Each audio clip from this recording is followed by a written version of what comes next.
Hi, folks. This is Myron from the Tap Out Wrestling Podcast, and today I am joined by Matt Hankins from Platinum Championship Wrestling. How you doing today, sir? I am spooktacular, man. It's the Wonderful. fall season. Yes. Tide's rolling. I can't have it. Yes. Oh, yeah. I grew up an Auburn fan, and the best thing I did was quitting that crap. You know, You already make good decisions. You moved to Atlanta and left that addiction behind. Yeah. You're doing just fine, man. Yeah, that Auburn stuff is horrible. I feel sorry. My family won't put it down. I feel sorry for them. So luckily, I was raised right. I never had to make that decision. Well, what we're talking about, folks, is we both grew up in Alabama. We look like we're about the same age, and it was a unique time. And when you grow up in Alabama, you have to be a football fan. It's the law. Everybody is. Yeah, it's on the books. It's right there on your birth certificate. Your daddy signs his name and then what team you're going to root for. It's exactly the truth, man. That is exactly the truth. And when I came over to Atlanta and, I went to University of Georgia, I didn't understand the way football fans worked over here. I had the same thing, man. I had the same exact thing. I couldn't understand why they accepted Mark Richt. Yes. why are y'all exactly, okay because he didn't just try to kill everybody. He was a really good dude. Yes. I do a sports podcast, and one of the things that comes up all the time we talk about Mark Richt was I would just email my buddies from Alabama and just copy and paste over and over. Nice guy, 10 wins. And that's who he was. And, there's nothing wrong with that, but we're just not geared that way. No, you could be a serial killer in Alabama if you won every year. If you went undefeated and got that SEC champion every 4 or 5 years, wouldn't matter. If Ted Bundy had brought home a national championship, yep, I'd defend him. And these people are like, well, he's a good man. I know he's a good man, and that's great. I really am glad he's a good man. Yeah. But look what Nick Saban's doing. Nobody ever asked if Nick Saban's a good man. Nobody cares. He got too many rings on his fingers. Give me that hardware, baby. That's what I'm here for. Is that hardware? and the boosters paid off Saban's lake house. Yes. Yeah. Yes. Okay. But that's the reward you get when you make that much money. Yes. And it's all about winning there. And that was the hardest thing for me to get, because okay, we're not supposed to kill the Tech fans. We're not supposed to yell at them and insult them. We're not supposed to hate them every day. We just don't like them one day of the year. Hate. Come on, dude. Yeah, no, we need to hate them 24/7. Every day. It was unique, man. It was unique. So how did you wind up in Atlanta? I was working for a software company, and we just were growing at a pretty good pace, and we were having trouble keeping up with developers to come to Huntsville, Alabama. I loved it. It's where I went to college, and I absolutely adored the place and never planned on leaving. But the check went to Atlanta, and I went right along with it. That's why I got here. I got the opportunity to go to school, and they accepted me into their program. Like, well, that's where I'm going. And I've never regretted it. Yep. Never looked back. I love home. I love Alabama. That's where all my people are. Growing up there and the way I did has everything to do with who I am, and I love it. Mm-hmm. But this is where my roots are planted now. Mm-hmm. That was their dynasty. Is here. I'm trying to make mine. Yes. Yeah. Set your own pace over here, man, and make yourself your own person. Set your own destiny. Well, how'd you get into wrestling? Moved to Atlanta, and I've loved wrestling forever. That's, the story I always tell. One of my earliest memories is I remember having an asthma attack. I'm going to estimate between 4 and 5. I think it was probably 4. I don't think I was in school yet. And it was a late Friday night, early Saturday morning. Probably had been to a high school football game the night before, and it was cool. And, started up. Didn't know what asthma was. My mother's kind of freaking out, and I'm freaking out. And so she realizes that. So she realizes she's got to calm me down. And the way that she calmed me down, at 6 o'clock on Saturday morning was saying, I bet those wrestlers are getting up, getting ready to go to work. So we got to get you to the emergency room, get you back here so you can see wrestling. Uh-huh. And that chilled me right. I mean, that's a very early memory I have, so I've loved it forever. But moving to Atlanta, obviously I knew this was an old wrestling hub, and Yeah. so I just Googled independent wrestling promotion Atlanta, Uh-huh. and Platinum Championship Wrestling pops up, and I'm Yeah. looking through, and I'm looking through the roster, and I look and I see they had a guy named Dwight Power, and his valet was Rachel Tension. And I Oh said, my this is something I got to go check out. God. I said, now, this right here is where I want to be. And it was coming up on Sacred Ground Chapter 1 was going to be about 2 weeks from this. So I went and bought a ticket right then and there. And as it turned out, I went to trade in a car that day thinking I'll get this done. I'll get to Kennesaw, I'll get to see the show. Everything will be great. Car thing went long. Alabama was in a dogfight with Arkansas, so I stopped at a Hooters to watch the rest of the game and missed Sacred Ground 1, and I kick myself to this day for that. But ended up going to the show. I would drag my 4-year-old daughter along, and we fell in love. Awesome. The Academy Theater was this, it's very similar in size to where we are now on a regular basis at the main event out in Porterdale, but a very small, intimate venue in the back of this theater. And this promotion, they weren't like indie promotions that I expected. It was all storylines, and it was a little bit of something for everybody. You had Shane Marks was the champion at the time, so you had a great wrestling champion, but then you had Oscar Worthy and the Surrealist and all these guys doing comedy, and then you had the Concrete Gorillas, who were just mean, aggressive black dudes who just didn't care about anything, and then you had the Washington Bullets who could fly around and do all this cool stuff, and we were hooked. And women, they had Aisha Sunshine, who is Dementia Rose now, and Pandora at the time, and they're just doing all this crazy thing, and I'm loving it. And I meet a group of guys who love it, and then my daughter is with it. She's 13 now, so she's grown out of it, but we had a good 3 or 4 year run where we got to bond and hang out at wrestling, and it was every Friday night. And so I was in from right there. Yeah. Growing up in Alabama now, who did you watch? That's a great question, because I didn't know who I was watching. We had WWF Superstars, which, was the syndicated squash match program that ran. And then we had WOWL out of Florence, had something that was wrestling, and Fox 54, which was a brand new channel. Now, folks, where I grew up, the cable would only run to our neighbor's house. They wouldn't come any further than that. They would not go down. So I had, growing up, I had about 3-4 channels. Yep. And then Fox 54 exists. So now my channels go up like 25, 30%. I mean, it's a big increase when you get a channel at that time. And they showed Glow. Oh, yeah. And Glow probably has as much to do with me loving wrestling as anything Hulk Hogan ever did. But I guess I started doing research, back a little while ago to try to figure out what this other thing was. And my best guess is it was post-continental, and it was USWA. Okay. Gotcha. And I probably got a little Memphis thrown in there from time to time. I remember Freddy Krueger wrestling Jason, and that seems like a Memphis thing. Yeah, man, I was the same way. We got cable the year after I left home, and 92 to go to school.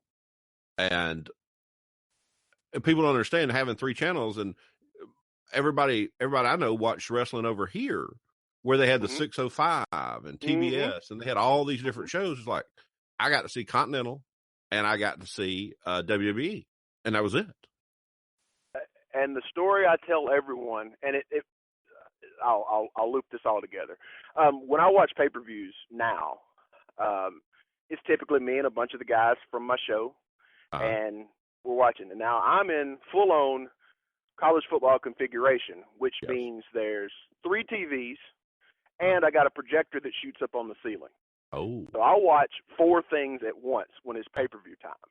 I will typically watch the pay-per-view that WWE is presenting, Uh-huh. and I'll go back to either 10 years or 20 years and catch the same pay-per-view slot so I can see what was going on exactly in that time, and then I might go 10 years on the, but at any rate, so we're watching Bad Blood would have been the spot last night, and which was odd because it's it's the Kane debut and all that stuff, so that was great. Well, the Godwins come out, and they are being seconded by Uncle Cletus. I look over at that TV, and a buddy says, Hankins, you know who that is. You know who Uncle Cletus is. And I'm looking, I said, oh, no, it's the dirty white boy. Because the dirty white boy terrified me. He looked like every dude who I didn't want to go in a gas station with. Oh, God. I'm a little white kid in Alabama, and it scared me because he didn't kill Tom Pritchard. Yeah, yes. I watch that at least once every other month. I need to talk to Tom and that hanging. But it's still scary. Yes, terrifying. It's every bit as scary now as it was when it came out. Yeah, because I don't think they were working that hanging. No. I don't think they were working it. No, it got out of control there.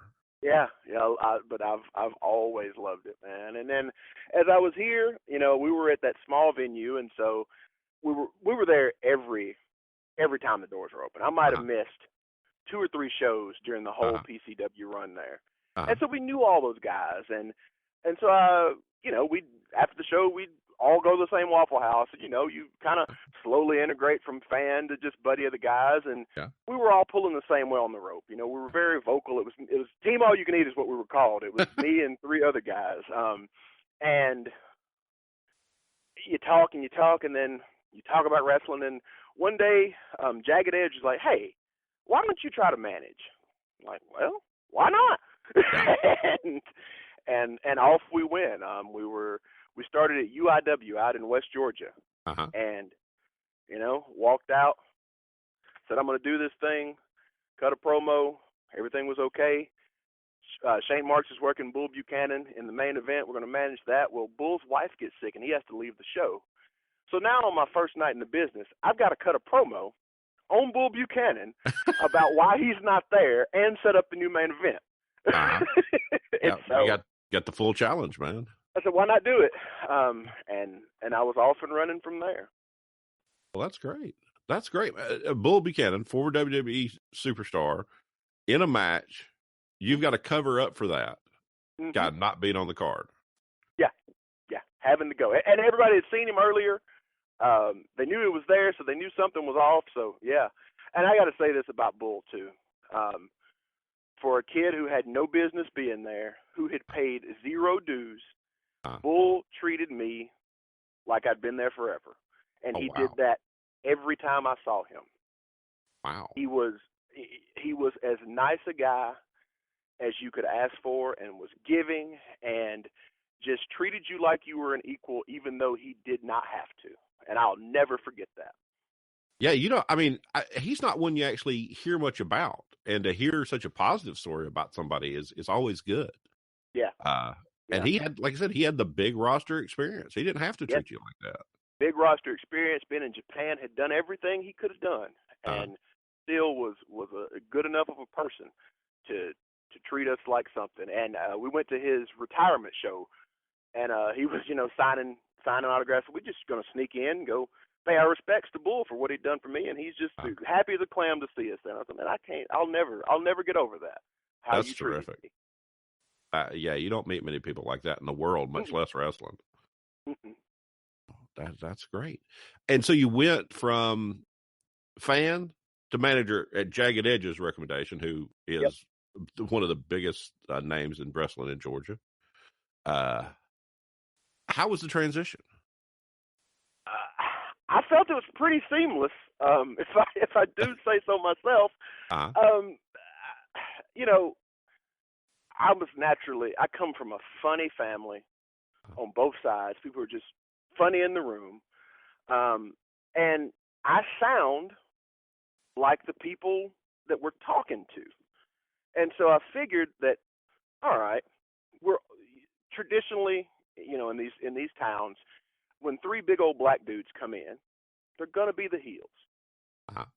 So how do you we didn't want to be gangsters because that's somebody else's thing, Yeah. and that doesn't really fit who we are. Uh-huh. So I was trying to figure out how do I get through to these people without doing the same old, same old. And I figured, well, I sound like them already. So if I just turn the dial up on being Southern and I talk like them, but I talk about them, maybe that'll strike a chord. Uh-huh. and it did. They just absolutely despised us Uh-huh. out there, and that made it easier. And it made it much easier to have Jagged Edge and Shane Marks be the guys that I was with. Yeah. So I didn't have to ever worry about having to get something over on my own. Mm-hmm. I just had to play my part and do my thing, and their wrestling would speak for itself. So I was just put into the easiest position that a person could be put into. That's a great position, man. That is, I mean, those two guys are professionals. Mm-hmm. Every dealing I've ever had with either one of them has been professional. They're super nice guys, and they're very good wrestlers. Yeah, I mean, I don't. In a better spot. I've never seen anybody here who I didn't think Shane Marks could hang with. Yeah, and Jagged is just your classic. Grew up watching Mid-South, classically trained, just a good old-fashioned, typically a good Southern heel. Yeah, and he's so good at it that he becomes, when you make that transition to babyface, they love him. So it was very easy. And then he got hurt early in the run, and so Casey Kincaid was a guy that was a PCW guy, and he and Shane Marks were real tight, so we just slid him in there. And he is as good as anybody can get, and so we were established. And then, if things would shake out wrong and we needed an extra guy, I knew Jeter and I knew Brian Blaze. Yeah. So I was never in a position where I didn't have top-notch talent. Yes. So it made my job very easy. Gotcha. That's amazing to have those kind of guys around, because you go to any show, any independent show, and any one of those names are on the show, they're in the top matches. Yeah. I never had to work my way up the card because I just was latched on to these dudes that were at the top. Yeah. They had Jeter in the storyline now with Southern Fried, and he just absolutely captivates the entire place when he comes in. I mean, everything stops. He was, in the history of PCW, nobody's ever been more over than Jeter. Yeah. Not close. Not even, and that's not to take away from the rest of the roster.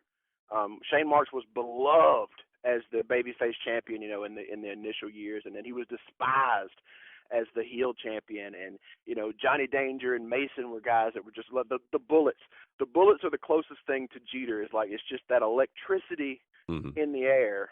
But when we were running up to Jeter, getting ready to challenge for that title, every time his music hit, it was just a buzz. So no, he is very captivating, and you have to be a smart booker to know, because again, you see him as this giant indomitable force, so it's hard.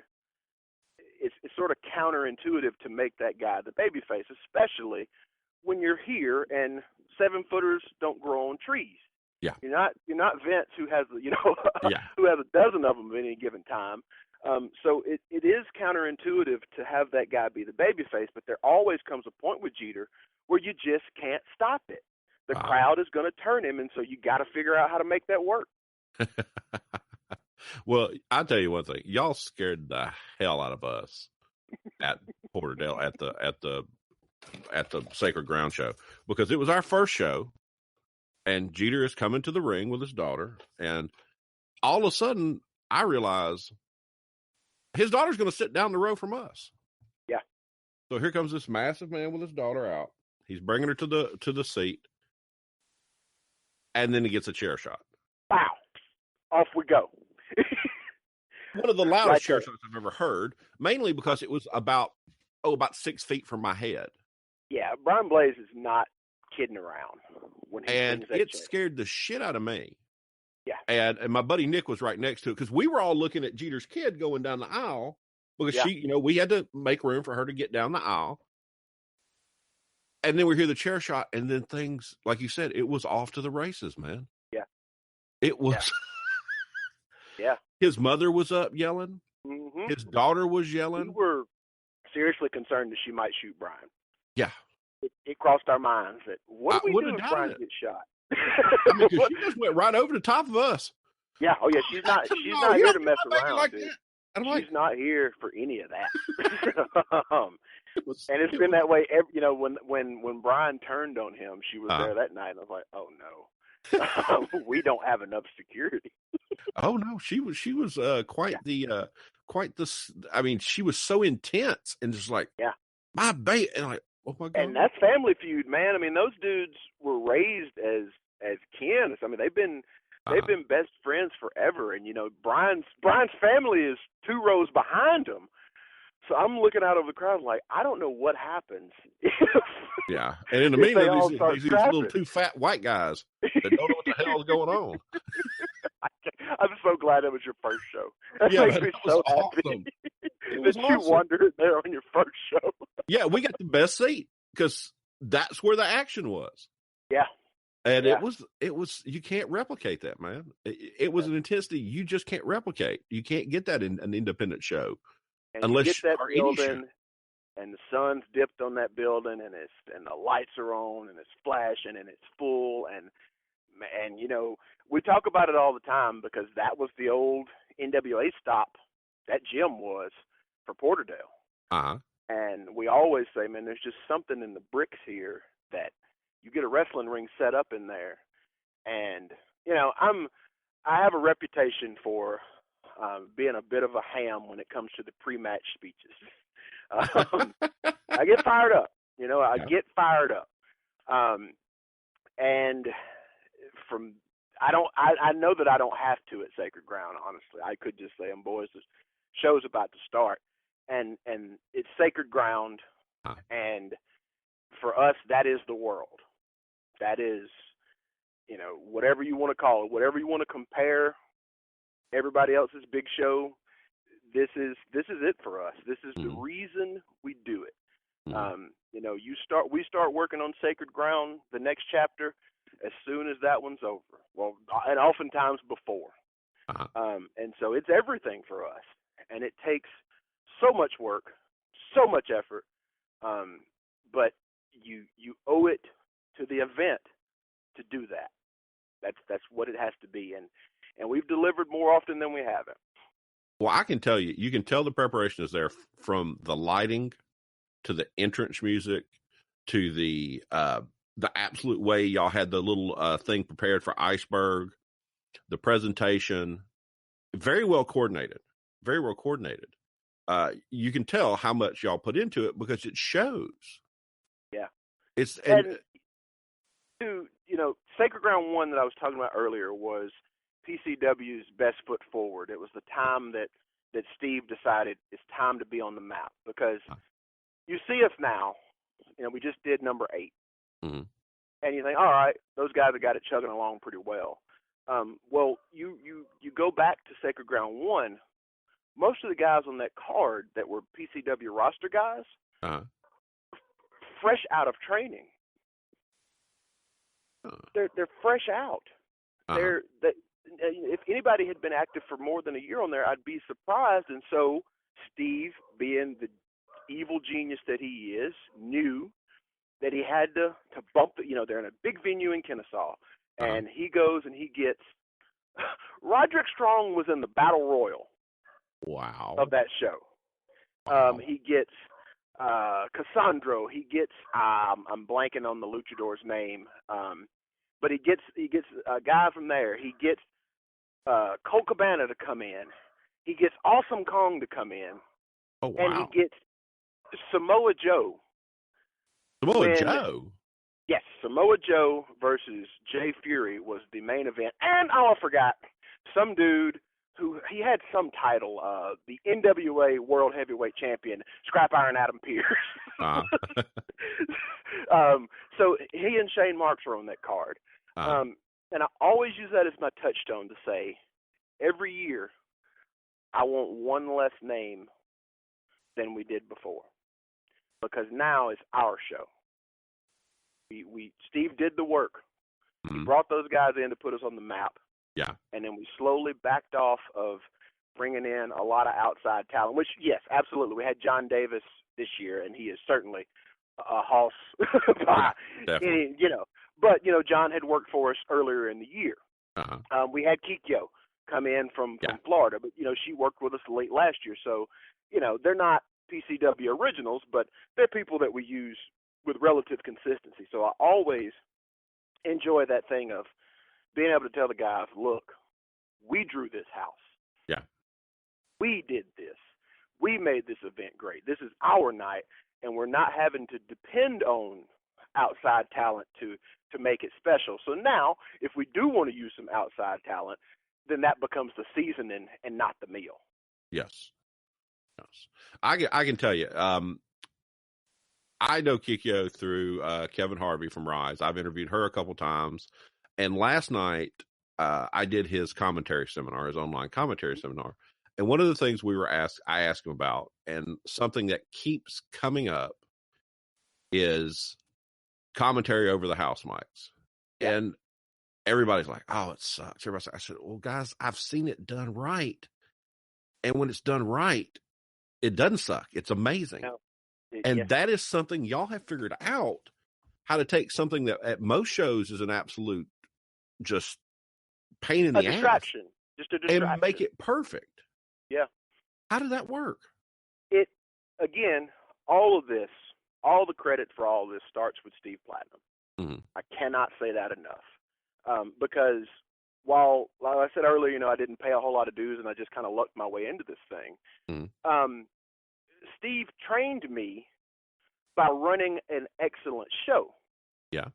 While I was at his show 4 times a month, it just got ingrained in me. And then, when I got the book, we talk. Steve and I talk all the time, and he would just tell me what the rules were. And, when he'd be at the show and I'd screw up, he'd tell me when I screwed up. Yeah. Anybody that knows Steve Platinum knows that's his favorite thing to do. But the point being, it started as a necessity, because when they were in Avondale, they weren't playing to a wrestling crowd. Uh-huh. We were in a a local actors theater, and so the people that would originally come to that were just kind of looky-loos and curious. Yeah. And you'd pick up a wrestling fan here and there, but most of the time you had people that weren't ingrained in wrestling. And so if you're going to tell stories, you have to have a narrator. Yeah. And the difference, I think, between when it's good and when it's bad is when you have commentators who are interested in telling the story and not getting themselves over. Uh-huh. Now, that's not to say that a heel announcer, doing his thing is always bad. But in a live environment, you really have to be conscious of, this is not about me at all. I'm just here to add emphasis on the story for people like yourselves who are knowledgeable wrestling people but hadn't been to our shows before. So you might not know why it's so important that Brian Blaze is wrestling Jeter. Or you might not know what Bill the Butcher has done this year to get this shot at this title. Or you might not understand why ERC is so hated. And so you just want to put the spice on it. And you'll notice that there are times with us where you might not hear commentary for long stretches of the match, or sometimes even a whole match. Because when it's not necessary, lay out. That's the thing. How do you you're exactly right, because y'all got the perfect balance of when it was necessary, you came in. When it wasn't, you faded away. Is that something you had to learn watching, or the product or your audience? Starts with Steve, and that was the rule. Like he would tell me when to shut up. Uh-huh. And you have to understand that he's not being a jackass, and he's not just trying to rule over you. He's trying to tell you for a reason. You don't need to talk now because the crowd is up on their feet. They're chanting, they're yelling, they're screaming. They don't need you right now. When they hit a lull and they're a little bit spent, chat them up. Chat them up. Talk about the thing that just happened. Talk about why it's important that the referee didn't see that. But you definitely don't say it while the referee's not seeing it, because Yes. then it makes your referee look like an asshole. So, you know, if a run-in's happening, and maybe somebody's sneaking around and the crowd hasn't noticed them yet, but you want to know, you want them to see it, you want them to anticipate what's happening. Then you figure out, it's like, hey, what's going on down there? Who's that in the back corner? It is a learned behavior, but it is all based on what the crowd is and isn't reacting to. So you're sitting there watching the crowd and feeding off them. Yep, I'm listening. And my one of the things I had to learn immediately was it's the same thing with whether you're watching a ball game on TV or you're listening to Eli Gold call a ball game on the radio, or Larry Munson in your case. Yeah. Well, I listened to Eli Gold my whole childhood. Yeah, right. So we were just told to hate him. So you understand that it's a different medium, and so what you don't do is say, "Oh, so and so with an arm bar drags him down." Crossway. They can see that. Yeah. They can see that happen. Instead, talk to the people about why an arm bar hurts so bad, or man, he's got that arm bar on him. Remember 2 weeks ago when he rammed his shoulder into the post? He's aggravating that injury. Talk about what hurts. Get a little Gordon Soley and tell him why that move, what that move does. It's not easy. A lot of people think that it is, because you'll have a guy come in, I can do some commentary. Well, come here and sit with me and do it. And then it's either they talk too much or they get in the heat of the moment and don't know where to go.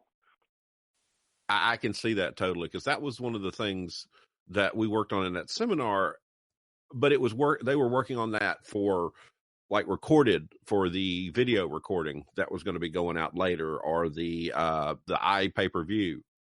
And they're like, no, you can't do commentary over the house mic. Well, it's a different style of commentary. Yes, it is. It is a completely different art form.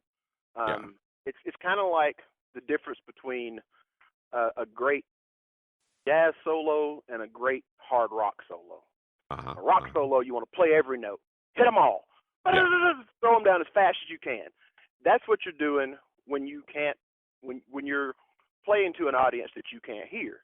You got to give them everything in hopes that some things stick in.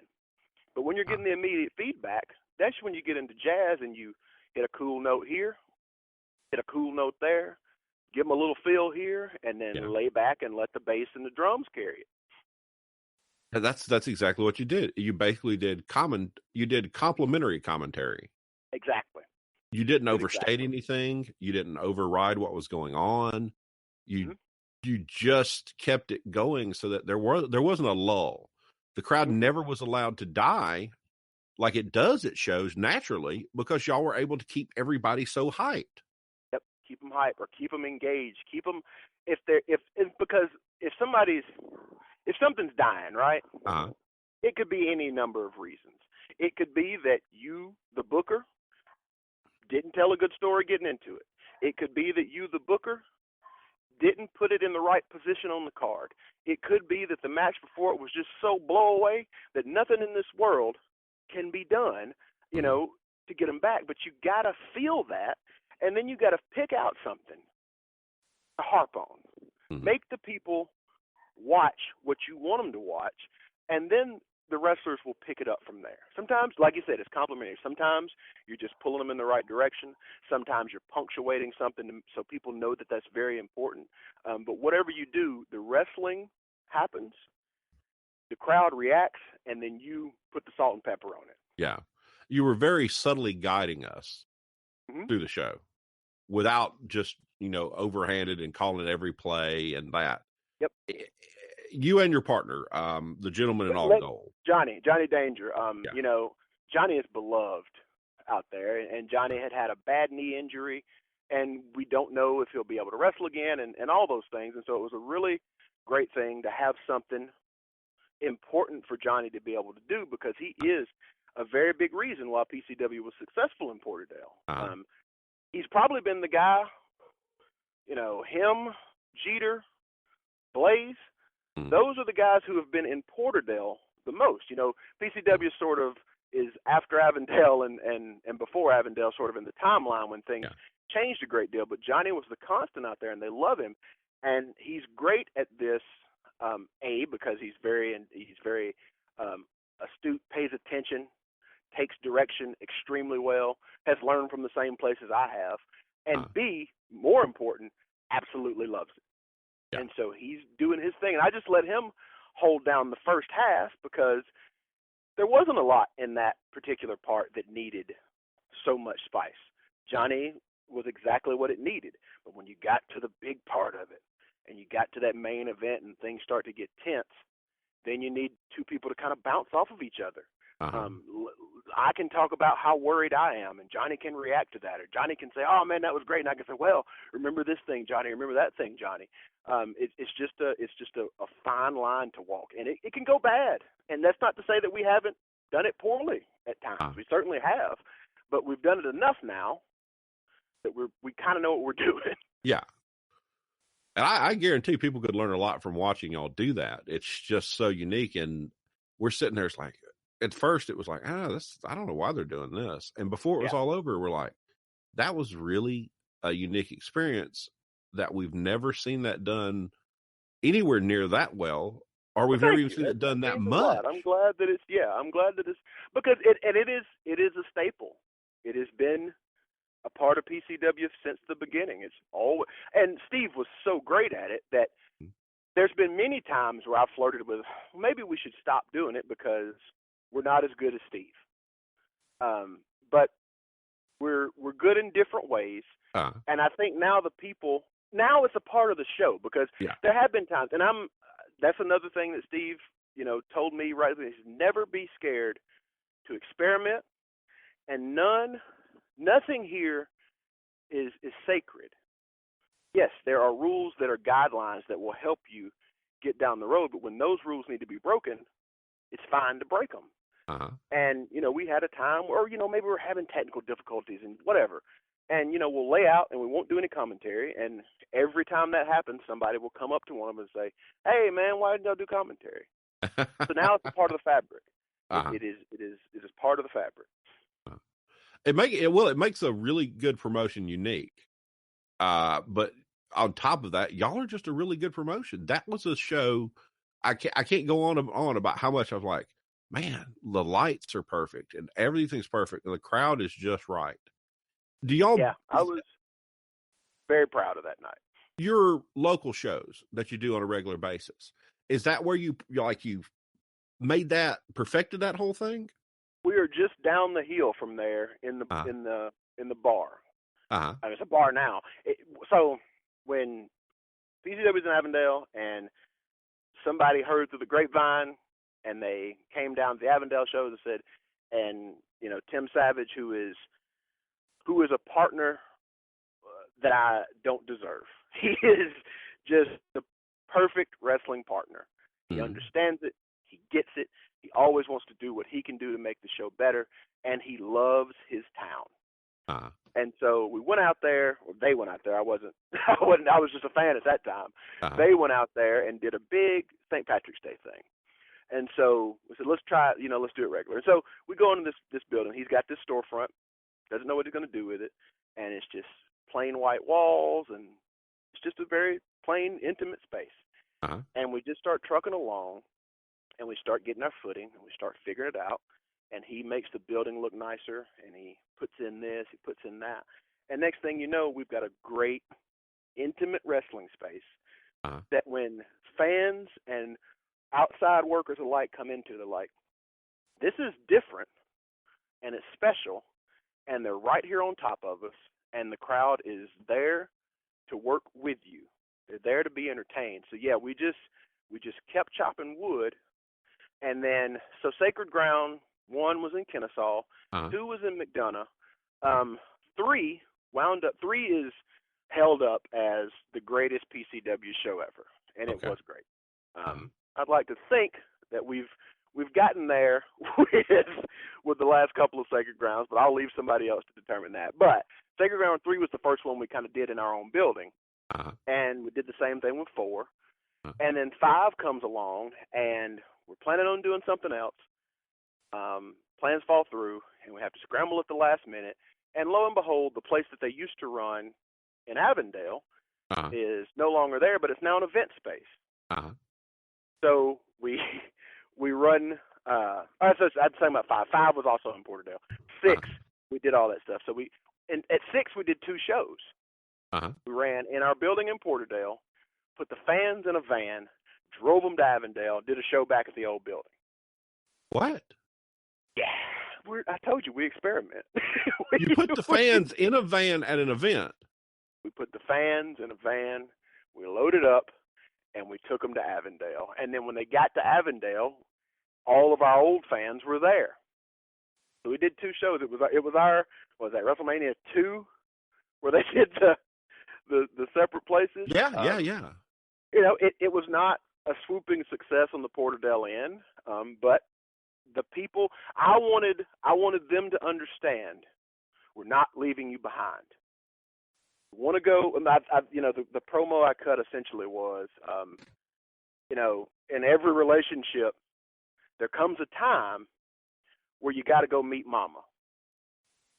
And Porterdale, we're taking you to meet Mama in Avondale, and we went out there and had a great time. And so we get to Sacred Ground 7, and we don't know exactly what we're going to do. And they had just finished renovating that gym space. And I'd see that. I saw it, you know, every time we go to the building, we see this Coliseum. Yeah. And I start, Tim, what are they doing over there? They do a wedding every now and again. Well, I said, can we get in there for Sacred Ground? And, well, let me talk. So we got in there for Sacred Ground, and it is, without a doubt, the most important show that we ever did, because it opened us up to, I'd say that we probably doubled our normal audience because we ran a big show in that venue.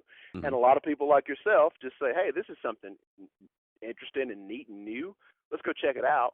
And we put the dog on, and we held a lot of those people over to come to our regular shows. I can imagine so, man. I'm still trying to absorb the taking the fans to the next show, because I guarantee all the fans that went with y'all in the vans back to Avondale were fans for life now. Oh yeah, they were our absolute, the backbone of our fan base was in those vans, and you know, we made sure that we got them there, show was ready to go, we had them seats reserved, we treated them like they were somebody, because they were somebody. They were the people who had held us down. You know, they had been there for us when we were leaving one place, coming in another. They welcomed us and said, by God, we're not going to leave you. We are not leaving you behind.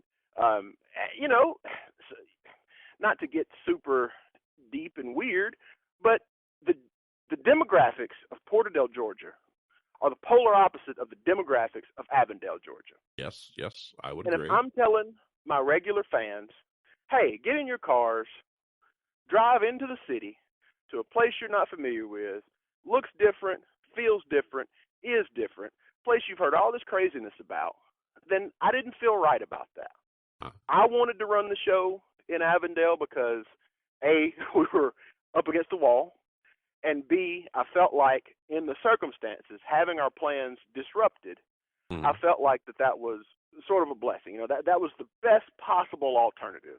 Mm-hmm. But under no circumstance did I want those people who were there for me every other week to feel like we were skipping town on them. Yeah, taking their main show away. Absolutely. So I said, nope, you're coming with me. I'll get you there, I'll get you back. That was the night Jeter won the title, too. So it was all, and we had to have them there to see that. Yeah. You gave them exactly what they wanted. Yep. You took them for something new. That's amazing. Yeah. And the main event was the Washington Bullets, the heavyweight champion. The Washington Bullets were the single heavyweight champion. Oh, wow. Yeah. We did a thing where Shane Marks was champion at the time, and the Bullets were as babyface could be. And we set up a thing where Carpenter had challenged Shane Marks for the title, and he accepted. And Carpenter comes down, and then down comes one of the Bullets. And Carpenter says, "Hey, I said I was challenging you for the title. I didn't say it was. I said you'd be wrestling for the title. I didn't say it would be against me. It's against Trey Williams or John. I forget which one." And so, Trey's out there egging his brother on. He gets in, super kick, both of them pin, and then the final thing is, "Hey, I didn't say you were going to wrestle one Washington Bullet. Said you're wrestling Washington Bullet." And so, couple shows later, Johnny Danger's challenging, and he pins John, place her up. So, oh my God, Johnny Danger's the champion. Who'd have believed it? Mrs. Danger's baby boy. How could this happen? Super kick, pin. 1, 2, 3. You got to beat us both if you want to be a champion. So Jeter has to take them both on, become the champion. So yeah, we try things, man.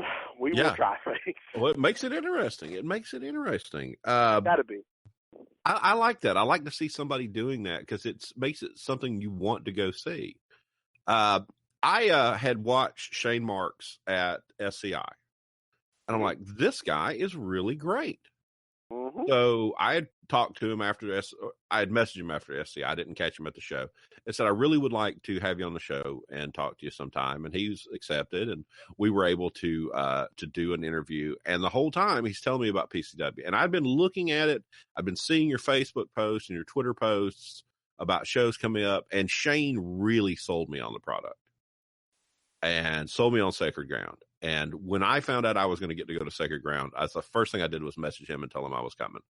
It was great.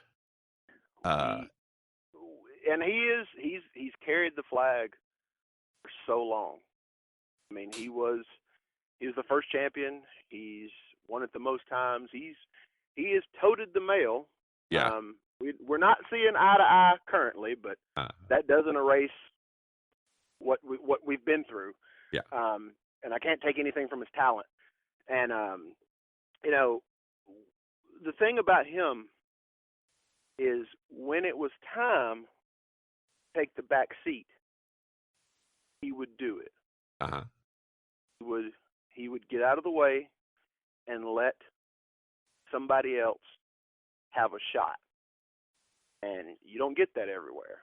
Yeah. It was gracious to do. He enjoyed doing it and would always do what he could to get somebody to the next level. His match with Johnny Danger, Johnny always talks about is like, I can't believe that I was able to have that match. He is great. You mentioned, SCI, and it's just, wall to wall. Crazy, it's everything. It's an indie dream come true. It's all the things. Yeah. But nestled in the middle of that was this old-fashioned, two big dudes slugging it out, going to war. And obviously I'm biased. It was my champion at the time, and then somebody who I'd been kind of brought into the business by. So clearly I am biased. But I thought they absolutely stole the show that night. And I mean. It was. I agree 100%. And, Gunnar Miller, I honestly can't believe that we still get to book him. I remember the first, there was, Jeff Bailey was talking about, I'm bringing him in. So I'm like, okay, I'm going to go see this guy. And we went up to what was Empire's last show. And Empire, not to downplay the accomplishments of anybody else, of any other promotion around here, because there are some great ones. What Dan and Rick are doing at, NCW and Anarchy right now is amazing. Peach State has been a place that I worked at and thoroughly enjoyed doing so. They've been, doing great things for so long. But Empire was the one I was the most jealous of. Oh, Georgia Premier with Woody and Daryl. They're great friends of mine and have welcomed us. They do great things. We've got a lot of great stuff going on. But Empire was the one I was the most jealous of. And went up to see their last show, and it was amazing. It's my first look at Gunnar Miller. And he's coming in with Bailey, so that I'm like, well, people aren't going to like that. And then they're in this crazy street fight. They end up knocking down a wall. it was just, but he does this dive over the top rope. Uh-huh. And when I tell you, there wasn't a dry seat in the house. I was like, I think he might be able to do this. And Yeah. sure enough, he comes in there and just tears through the place and gets better and better and better and better and better every match. As a matter of fact, it was, he had a match with Shane Marks in our house that people saw, from SCI. I was like, you know what? That's probably not a bad one to have again. And Yeah. I'm here to tell you, it was a good match he had with Shane in our house, but the seasoning that he got in the interim, Uh-huh. and Shane really working hard to get himself in the best shape he's been in, to pull that match off. They had a great match at SCI. Oh yeah. Oh yeah, definitely. That's the first time I'd seen Gunner, and he is becoming one of the biggest names there Yeah. is. Yeah. I think if he didn't look so much like Bobby Roode, he'd probably be at NXT right now. That you're not wrong. You're not wrong about that, but I certainly hope if anybody deserves it, nobody's going to outwork him. Yeah. Nobody is going to outwork Gunnar Miller, and obviously he gets the credit. Jeff G. Bailey gets a lot of that credit for understanding how to be a true manager. I tried my best to do the best I could for the guys that I managed, but Bailey is the real deal. He's a heel man, perfect heel manager. Absolutely. But what he's done for Gunner's career is, I mean, it's not, you said, you don't see these things on the indies. You don't see that on the indies. No. And while I'm praising everybody, I got to say that Mr. and Mrs. Miller, Gunner's parents, are just the best people on the planet. So he has got everything in his corner. Uh-huh. He's got everything that he needs to be successful, and I certainly hope that he gets to go wherever he wants to go. Yeah, he should, man. He should, because he has the look of a wrestler. Like if you were playing WWE 2K18 and you designed a wrestler, it'd be hard pressed not to make him look a lot like Gunnar Miller. It absolutely would. It's insane, man. It's insane. That guy has the look, and every time I get to see him, you're right, he gets better. Yeah, I don't know if he's even hit 100 matches yet. You're kidding? I don't think he might be approaching it now. Wow. But yeah, he probably hadn't hit 100 yet. That's insane. And he represents something else that is not as common as, we would hope it would be. That's all the promotions that booked him understood what other people had done for him. They understood how he was being booked other places, and they respected that, and they booked him in a way that helped him get better and did not tarnish the work that other people had put in. Well, that's a good thing to have. They got consistent message. Yep. You don't like this is the guy. Look at this one. He's the one. Yeah. Oh yeah, you'd be blind not to see that, man. That guy is, like I said, he's like a picture. Yeah. He's just like a picture of what a wrestler should look like. Mm-hmm. And every time I get a chance to go see him or Shane or any of those guys, it's great to go out and see. I love getting to see Jeter on the promotions that are closer to me than y'all are. But then just the other day, we were out in Covington, which is like a hop, skip, and a jump across the road from y'all. Yeah. And it's that right there. That area is a hotbed of wrestling. I'm halfway between Cornelia and Porterdale, Monroe area. Yeah. So I'm in this great spot to get out and see all this stuff. And you got something happening basically every weekend in Cornelia. Yeah. Charles had never met a day he wouldn't run a show on at Southern Pride. And, we just kind of get in where we fit in, man, and just churn along. Yeah, y'all could have like a brand new little NWA running around that part of Georgia. Right there. We're right there, man. It's a great time to be a wrestling fan. It is a great time.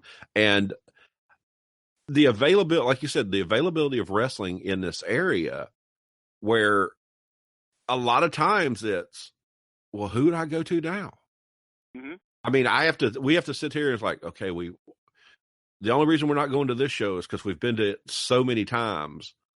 or, you know, we want to get out and meet more people, but it's like, oh man, these shows are so great. But this match is happening, and I got to see it, and I don't want to. Yes. There's nights where you got a double shot as a fan. Yeah. That's absolutely true. If we got one, and that's you know, a lot of that is why we start at 6:30. Mm-hmm. We want to make sure that we're doing the best for our business, and B, the boys are in high demand, and especially, you know, our guys were always somewhere. So if I wanted to book the Bullets, then I knew that I would have to compete with another show. So let's get you on, get you out the door, get out of here. Go those on. guys are a great tag team.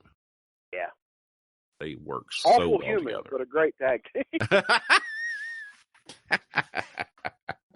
Well, sometimes you got to be that in the wrestling business, man. That's true. That is true. You got to have your bad guys, or your good guys wouldn't go over. Oh man, I just love to hear somebody who likes wrestling and does so much for wrestling like you, man. It makes it all better for all the fans to have this. I owe it because, you know, I was given the keys to the kingdom. I didn't earn anything. But, you know, I take that with a great responsibility that this is my stewardship of something that so many people, from Steve and all the guys he trained, to Tim, who, you know, made a home, to Robert, who made a home at Avondale, all those people worked so hard to make sure this got off the ground, was done properly.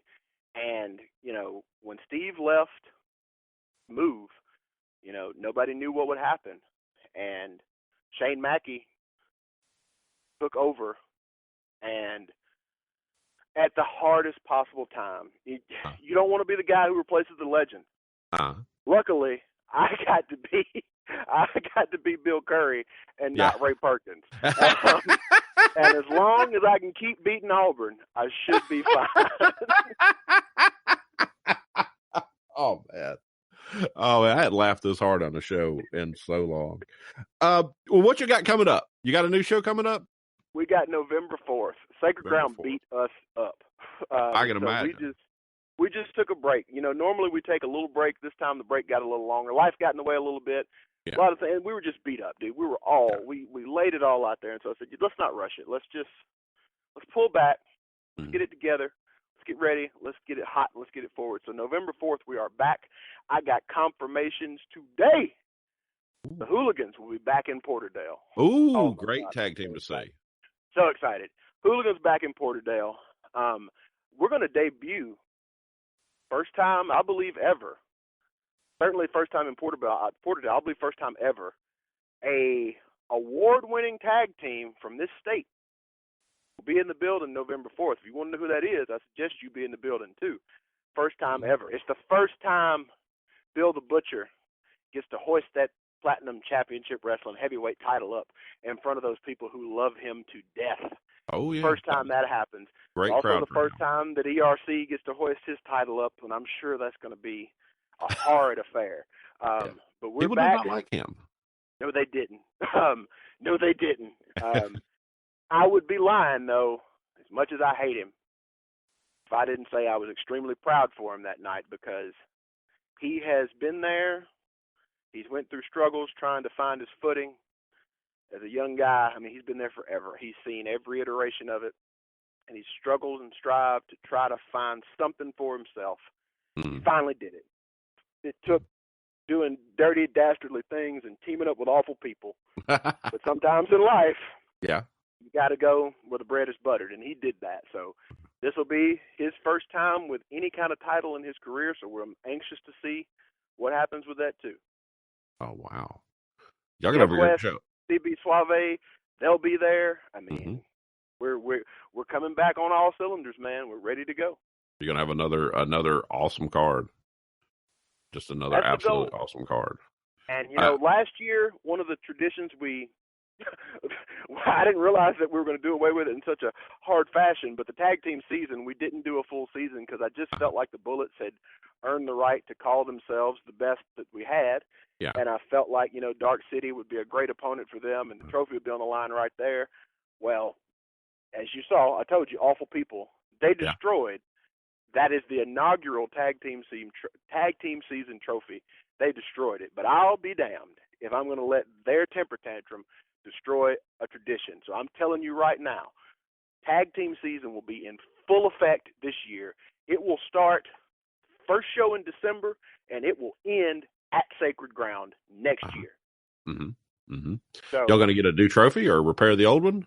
I'm working on something. Oh. Yeah, it was quite a heated thing when they destroyed that trophy at Sacred Ground. Yes, it was. I mean, that thing has been around since the first Sacred Ground. So that was a big deal. Mm-hmm. Yeah, I tell you one thing. Y'all knew how to take a show that we had not been to and make it a show we understood and loved right off the bat. And it's hard to do that with an independent show. It is. Tell me about it, man. It is. Oh. Sometimes I have trouble getting my own fans to love it. Oh, well, yeah. You show up at a show. You might know one of the wrestlers. You don't know anybody there, but y'all made it something that people we'd come down. It was our first time there. Were just entranced by. Try You to put grabbed something us on for everybody, and you brought them in. You brought us in, man. That was amazing. Try to have a And little something there for anybody to get behind. yes, and I'm going to try to get out to every show I can, man. I'm going to try to get out to every show I can. We will be there. That's the worst part about working weekends like I do is getting off to go to wrestling. Yeah, but, it's a tough one, but we're going to run plenty of them, and yeah. next September you'll know where to be. Oh, definitely. I'll have to put that on my calendar so I can take off work just in case. I have to take a glance at the Alabama schedule and try to get it on a cupcake week. Yeah, that's probably a good idea. That's definitely a good idea because I love college football. College football is just something I love, but I love wrestling. And when I go to wrestling, I get to sit right up in there. Right there with them. Right there with them. And damn old Charles at Southern Fried is a Tech fan. So I'm not surprised. He schedules the matches like around. He doesn't run when Tech's running, but he'll run right up in the middle of a Georgia game. Oh, he'll run up Georgia. Yeah, he'll do that. Yeah, absolutely. You should have seen me last year when Alabama was down 24-3 at Ole Miss at halftime. And I was just nervous about the show, furious about the game, and I snuck away for 10 minutes. I said, just give me 10 minutes to see the Tide, see if I can pull them through. They got the stuff together, and we got the show going.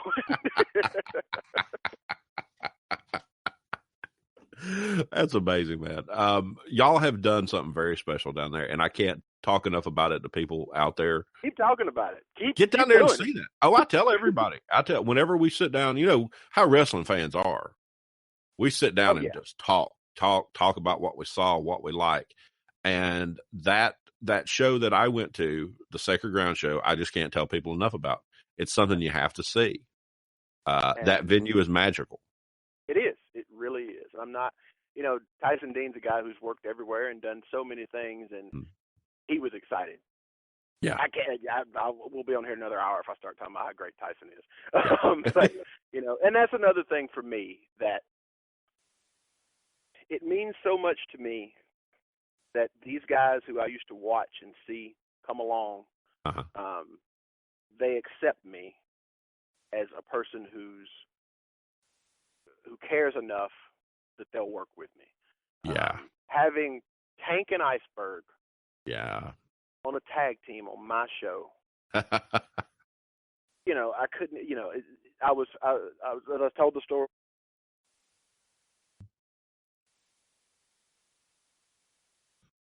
Like a brother, scared to death when Tank came.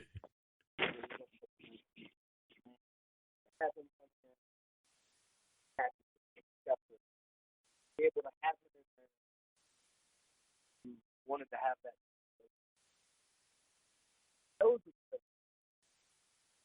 Man, you are fading out on me. I can barely hear you right now. And it makes all the hard work, effort, words, phone calls, text messages, Facebook messages, it makes all that work. On any given night, might make something.